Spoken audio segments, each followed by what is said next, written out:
इस चैनल पर आपको हर एक सब्जेक्ट का सॉल्यूशन देखने को मिलेगा। आज हम लोग new learn well science class 4 का चैप्टर 4 का सॉल्यूशन करेंगे। चैप्टर का नाम है रिप्रोडक्शन इन एनिमल। तो बिना टाइम वेस्ट किए चलते हैं एक्सरसाइज पर और देखते हैं पहला क्वेश्चन क्या है। पहला क्वेश्चन है multiple choice question. Eggs of frogs hatch into dash tadpole. पहले का आंसर क्या होगा? टेडपॉल। Which of the following does not reproduce by laying eggs? इसमें से कौन सा है जो कि अंडा देके बच्चा पैदा नहीं करता है? Cow. The larva of a butterfly is called a dash. Larva, butterfly के लार्वा को क्या कहा जाता है? कैटरपिलर भी कहा जाता है। The white part in the eggs is called albumen. चलते हैं नेक्स्ट क्वेश्चन पर। Question number B, write true और false. The yellow part inside an egg is called albumen. नहीं, एल्ब्यूमेन तो व्हाइट पार्ट को कहते हैं, तो ये हो जाएगा false. All living beings reproduce by giving birth to babies. सभी जीवित जानवर या आदमी या कुछ भी इंसान, वो सभी अपने बच्चे को जन्म देके पैदा करता है? नहीं, कुछ अंडा देके ही पैदा करता है, तो ये भी हो जाएगा false. Reptiles do not look after their eggs. Reptiles जैसे कि सांप होता है, वो अंडा देने के बाद अपना एग का केयर नहीं करता है, ये हो जाएगा true. The larva of A butterfly is called a caterpillar. हाँ, अभी तो हम लोग तुरंत पहले पढ़े थे, बटरफ्लाई की लार्वा को कैटरपिलर भी कहा जाता है, तो ये भी हो जाएगा ट्रू। ए फ्रॉग हैचेस इनटू ए प्यूपा। बोल रहा है एक फ्रॉग जो होता है वो जब अंडा से निकलता है तो वो प्यूपा में निकलता है? नहीं। प्यूपा में बदलता है? नहीं, प्यूपा में सिर्फ बटरफ्लाई या मोथ का बच्चा निकलता है। सॉरी, बच्चा निकलता नहीं है, बनता है कैटरपिलर से, प्यूपा में बनता है, तो ये हो जाएगा फॉल्स। फ्रॉग का बच्चा तो हैच करके टेडपॉल में बनता है ना। चलिए नेक्स्ट क्वेश्चन पे चलते हैं। Question number C, give one word answer for the following. The baby which comes out of the egg of cockroach. मतलब अंडा से जो बाहर आता है कॉकरोच का बच्चा, उसको क्या कहते हैं? Nymph. NYMPH, nymph. The larva of a house fly. House fly के लार्वा को क्या कहते हैं? Maggot. MAGGOT, maggot. The egg of a frog hatches into this. मतलब मेढक के अंडा से जब उसका कोई जीव बाहर आता है तो वो क्या कहलाता है? टेडपॉल। क्या कहलाता है? Tadpole. TEDPOLE, tadpole. The growing baby inside the egg of bird. मतलब पक्षी के अंडे के अंदर जो बेबी बढ़ रहा है उसको क्या कहते हैं? एम्ब्रॉय। क्या कहते हैं? एम्ब्रॉय। EMBRYO, एम्ब्रॉय। चलते हैं next question, question number D पर। क्वेश्चन नंबर डी में कहता है मैच द फ्लोइंग। टेडपॉल किसका टेडपॉल होता है? तो फ्रॉग का। टेडपॉल किसका? फ्रॉग का। Egg shell protective covering. मतलब एग सेल अंडा के व्हाइट वाला जो पार्ट होता है जो कैल्शियम कार्बोनेट से भी बना हुआ होता है, वो अंडा का क्या है? सेल है, सुरक्षित कवच है, तो उसको प्रोटेक्टिंग कवर भी कहते हैं, तो egg shell protecting cover. Yolk provide nutrition to the developing embryo. वो जो अंडा के अंदर में एम्ब्रॉय बच्चा बन रहा होता है उसको न्यूट्रिशन कौन देता है? योल्क देता है, जो पीला कलर का होता है, तो योल्क का क्या हो जाएगा? Provide nutrition to developing embryo. Mammal, इसमें मैमल कौन है? डॉग। मैमल किसको कहते हैं? जो अपने बच्चे को जन्म देके पैदा करता है। तो रेप्टाइल लिजार्ड। रेप्टाइल क्या है इसमें? लिजार्ड। रेप्टाइल इसको कहते हैं जो अंडा देने के बाद अपने बच्चा का सुरक्षा नहीं करता है।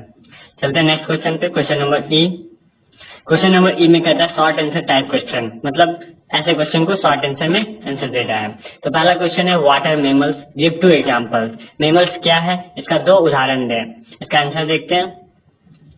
आंसर में लिखेंगे the animals which give birth to young ones directly are called mammals. For example cow, lion, elephant, dog, cat, कुछ भी ऐसा जानवर जो कि डायरेक्ट अपने बच्चे को अपने जैसा जन्म दे, छोटा बच्चा रहे, मतलब बेबी को जन्म दे, यानी कि अंडा देके दे। अंडा देने वाले को मैमल्स नहीं कहते हैं, जो डायरेक्टली बच्चा देता है उसको मैमल्स कहते हैं। तो लिखेंगे the animals which give birth to young ones directly are called mammals. Example दे देंगे काव, लायन, एलिफेंट, etc। चलते हैं नेक्स्ट क्वेश्चन पे।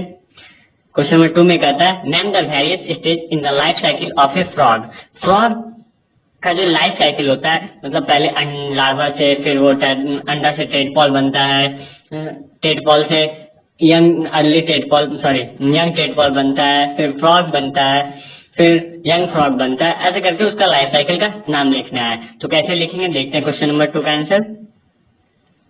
लिखेंगे the name of various stage in the life cycle of a frog are spawn, early tadpole, tadpole with legs, ये यपोंग नहीं होगा, यंग है, क्या ये पी नहीं है, young frog and adult frog, ये उसका लाइफ साइकिल का नाम है। चलते हैं नेक्स्ट क्वेश्चन पे, देखते हैं क्वेश्चन नंबर 3 में क्या है। Why do some animal lay eggs in large number? क्यों कुछ जानवर बहुत ज्यादा मात्रा में अंडा देती है? तो इसका आंसर देखते हैं। Because most of their eggs are eaten by other animals, क्योंकि उसका ज्यादा से ज्यादा अंडा दूसरा जानवर ही खा लेता है। In laying large number of eggs, ensure that some will survive. वो ज्यादा नंबर में अंडा देने से ये उसको निश्चित हो जाता है कि अगर चलो मान लो कितना भी खा दे लेगा, बर्बाद भी हो जाएगा, तो कुछ ना तो कुछ मेरे जैसा बन जाएगा, मतलब मेरा बच्चा बन जाएगा। जैसे मैं मछली का अंडा, मछली हजारों की मात्रा में अंडा देती है, लेकिन उससे बड़ी मछली जो समुद्र में या कहीं पे बड़ी मछली होती है उसका सारा अंडा खा लेता है। तो इसीलिए वो ज्यादा मात्रा में अंडा देता है कि कहीं ना कहीं तो कुछ ना कुछ तो बच ही जाएगा। नेक्स्ट क्वेश्चन पे चलते हैं, क्वेश्चन नंबर 4। क्वेश्चन नंबर 4 में कहता है name the part of an egg. Egg का पार्ट का नाम लिखना है, वही एग सेल या एम्ब्रॉय या एल्ब्यूमेन या यॉल्क, ये जो एग का पार्ट है तो वही लिखना है। तो कैसे लिखेंगे देखते हैं क्वेश्चन नंबर 4 में। The name of part of an egg are egg cell, yolk and albumen. ये सब उसका पार्ट है, egg cell है, yolk है और albumen है। चलते हैं नेक्स्ट क्वेश्चन पे, देखते हैं क्वेश्चन में आगे क्या है। F long answer type question, मतलब ऐसे क्वेश्चन को लॉन्ग में बड़े आंसर में देना है, लगभग 3-4 लाइन में, 5 लाइन में देना होता है इसका आंसर। तो देखते हैं पहला क्वेश्चन क्या है। क्वेश्चन नंबर 1 में कहता है व्हाट इज रिप्रोडक्शन। रिप्रोडक्शन क्या है, प्रजनन क्या है।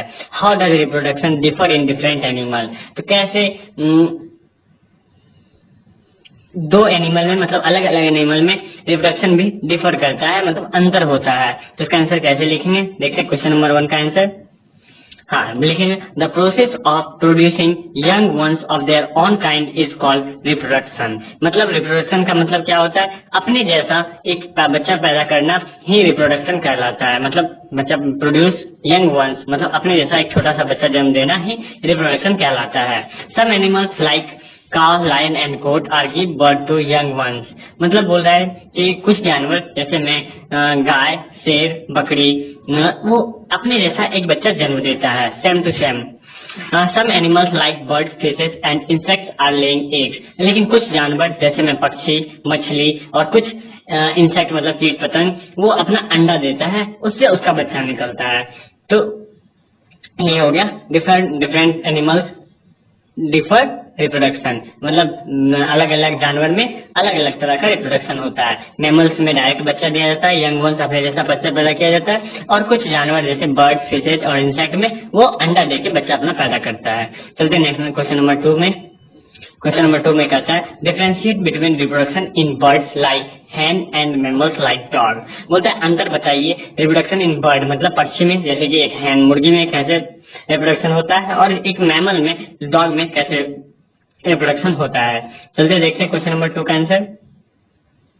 क्वेश्चन नंबर 2 में कहता है difference between reproduction in like hen and mammal like dog are following. मतलब रिप्रोडक्शन इन बर्ड, मतलब पक्षी में प्रजनन होने का प्रोसेस, और मैमल लाइक डॉग में होने का रिप्रोडक्शन होने का प्रोसेस, वो दोनों अलग अलग है। कैसे, तो रिप्रोडक्शन इन बर्ड, पहले रिप्रोडक्शन इन बर्ड देखते हैं पक्षी में कैसे होता है। It reproduce by laying eggs, वो अपना बच्चा अंडा देके पैदा करती है, पहले अंडा देती है फिर उससे बच्चा निकलता है। It's child develop outside it's mother body, उसका बच्चा देखो अंडा में कुछ नहीं रहता है, अंडा तो आप लोग भी खाए हैं, अंडा में क्या रहता है, अंडा में पीला कलर का कुछ रहता है वो लिक्विड टाइप से, फिर व्हाइट कलर का रहता है वो भी लिक्विड ही रहता है, फिर लेकिन उबालते हैं तो व्हाइट वाला ठोस हो जाता है और पीला वाला सत्तू के जैसा हो जाता है ना। हाँ, तो जब अंडा दे देता है तब बाहर जब अंडा जाता है तब उसका अंडा डेवलप करने लगता है और उसमें चूजा निकलने लगता है, चूजा बनने लगता है। इसीलिए कहते हैं it's child develop outside it's mother body, मतलब उसकी मम्मी के बॉडी से निकलने के बाद अंडा एक बच्चा बनने लगता है। लेकिन रिप्रोडक्शन मैमल में it reproduce by giving birth, सीधा जन्म देता है, अपने जैसा सीधा जन्म देता है। कुत्ता में देखते हैं एक छोटा सा पिल्ला जन्म दे देता है, हम लोग में एक छोटा सा बच्चा जन्म देती है, गाय में भी एक छोटा सा बच्चा जन्म देती है, तो ये सब में डायरेक्ट एक बच्चा छोटा सा जन्म देता है। It's child develop inside the mother body, मतलब ये चाइल्ड जो होता है अपने मम्मी के अंदर ही बढ़ जाता है, उसी टाइम उसको नाक कान मुंह आंख सब आ जाता है। तो ये था उसका डिफरेंस। ठीक है, चलते हैं नेक्स्ट क्वेश्चन, क्वेश्चन नंबर 3 पे। क्वेश्चन नंबर 3 में कहता है what are the animals that lay eggs known as, animals जो को ऐसा कौन सा एनिमल है जो कि अंडा देती है, हाउ डू दे रिप्रोड्यूस, और वो कैसे रिप्रोड्यूस करता है वो देखते हैं हम। तो क्वेश्चन नंबर 3 का answer, the animals that lay eggs are known as egg laying animals और ओविपेरस एनिमल, मतलब जो जानवर अंडा देती है उसको एग लेइंग एनिमल्स कहते हैं और ओविपेरस एनिमल कहते हैं। क्वेश्चन नंबर 3 में यही कह रहा था ना, व्हाट एनिमल्स दैट ले नॉन एज, मतलब जो एनिमल अंडा देती है उसको क्या कहते हैं, उसको किस नाम से जानते हैं, तो किस नाम से जानते हैं, एग लेइंग एनिमल्स या oviparous animal. They reproduce there young ones through eggs, वो अपना बोल रहा था उसमें क्वेश्चन नंबर 3 में क्या कह रहा था, हाउ दे रिप्रोड्यूस, वो कैसे बच्चा पैदा करते हैं, तो they reproduce there young ones through eggs, वो अपना बच्चा अंडा के द्वारा पैदा करते हैं। ठीक है, चलते हैं नेक्स्ट क्वेश्चन नंबर 4 पे। क्वेश्चन नंबर 4 में क्या कहता है, describe reproduction in various insect, describe करो, मतलब देखो इंसेक्ट में भी दो तरह से बच्चा पैदा होता है, किसी का लाइफ साइकिल 2-3 बार में ही हो जाता है, किसी का 3-4 लाइफ साइकिल होता है, तब जाके एक छोटा सा बच्चा पैदा होता है। तो देखते हैं उसी को डिस्क्राइब करना है, अलग इंसेक्ट में अलग तरीका से होता है। तो देखते हैं क्वेश्चन नंबर 4 में क्या है, क्वेश्चन नंबर 4 के आंसर को कैसे लिखेंगे। क्वेश्चन नंबर 4 के आंसर को लिखेंगे, थोड़ा सा बड़ा हो जाता है लेकिन कोई बात नहीं बाबू। आगे बढ़ने से पहले आपको मेरा वीडियो अगर अच्छा लगे तो लाइक शेयर और सब्सक्राइब जरूर कर दीजिएगा। ठीक है, चलिए नेक्स्ट क्वेश्चन नंबर 4 का आंसर देखते हैं। Insect such as butterflies and house fly lay eggs, आप मतलब इंसेक्ट जैसे कि बटरफ्लाई और हाउस फ्लाई मतलब मक्खी, वो अंडा देती है। आफ्टर एग हैच मतलब अंडा फूटने के बाद एक tiny worm like structure come out called larva, एक छोटा सा कीटाणु जैसा, वर्म मीन्स कीटाणु जैसा कुछ निकलता है अंडा से, और उसको कहते हैं लार्वा। क्या कहते हैं, लार्वा। और बटरफ्लाई के लार्वा को क्या कहते हैं, कैटरपिलर भी कहते हैं। ठीक है, मतलब छोटा सा कीड़ा निकलता है जो पत्ता पे हरा कलर का बोलते रहता है ना, उसी को लार्वा या कैटरपिलर कहते हैं। ठीक है, after some time it covers itself in a cocoon, बोलता है कि कुछ समय बाद लार्वा मतलब लार्वा या कैटरपिलर बनने के बाद वो कुछ दिन बाद धीरे धीरे 7 से 14 दिन शायद बटरफ्लाई में लगता है, उतना दिन के बाद वो एक छोटा सा कोकॉन में तब्दील हो जाता है। ठीक है, this stage is called pupa, उसको प्यूपा भी कहते हैं। उस स्टेज को क्या कहते हैं, प्यूपा, मतलब वो ब्राउन कलर का खोला बना लेता है अंदर में और वो जीव अंदर में पता नहीं कैसे चले जाता है। After few weeks the cocoon open and adult insect come out, कुछ सप्ताह बाद वो कोकॉन जो होता है अपने आप फूट जाता है और उससे एक छोटा सा इंसेक्ट निकलता है, चाहे वो बटरफ्लाई का हो तो बटरफ्लाई निकल जाता है, हाउस फ्लाई हो तो हाउस फ्लाई निकल जाता है। लेकिन other insect like cockroaches and grass hopper, जैसे में वो कॉकरोच जिसको तेलचट्टा कहते हैं और ग्रास हॉपर टिड्ढा, वो जब अंडा देती है it has and come out young insect called nymph. ये जब कॉकरोच और ग्रास हॉपर जैसे इंसेक्ट जब बच्चा जन्म देता है तो सीधा उस जब अंडा फूटता है तो उसे नीम्फ निकलता है, एकदम मतलब एकदम सेम टू सेम जैसा उसकी मम्मी रहती है वैसा ही बच्चा निकल जाता है सीधा अंडा फूटने के बाद। इसमें क्या था, अंडा फूटने के बाद पहले लार्वा बनता था, लार्वा के बाद फिर वो कोकॉन में बंद होता था, फिर जब कोकॉन फूटता था तब उससे इंसेक्ट निकलता था, लेकिन इसमें अंडा फूटने के बाद डायरेक्ट इंसेक्ट निकल जा रहा है। Nymph shed their skin many times, nymph जो था वो अपना मतलब उसके ऊपर कोई लेयर वेयर था उसको बार बार साफ करता था, अपने पैर से साफ करता था और वो चेंज इनटू एडल्ट इंसेक्ट, और वो कवर अपना उतारते उतारते उतारते एक दिन अपने बड़े जैसा बन जाता था। ठीक है, ये लास्ट क्वेश्चन था, क्वेश्चन नंबर 4। अगर अभी भी आपने लाइक सब्सक्राइब नहीं किए हैं तो प्लीज कर लें, और मेरा वीडियो कैसा लगा कमेंट में जरूर बताइएगा। पूरा वीडियो देखने के लिए आपका बहुत बहुत धन्यवाद। Thank you.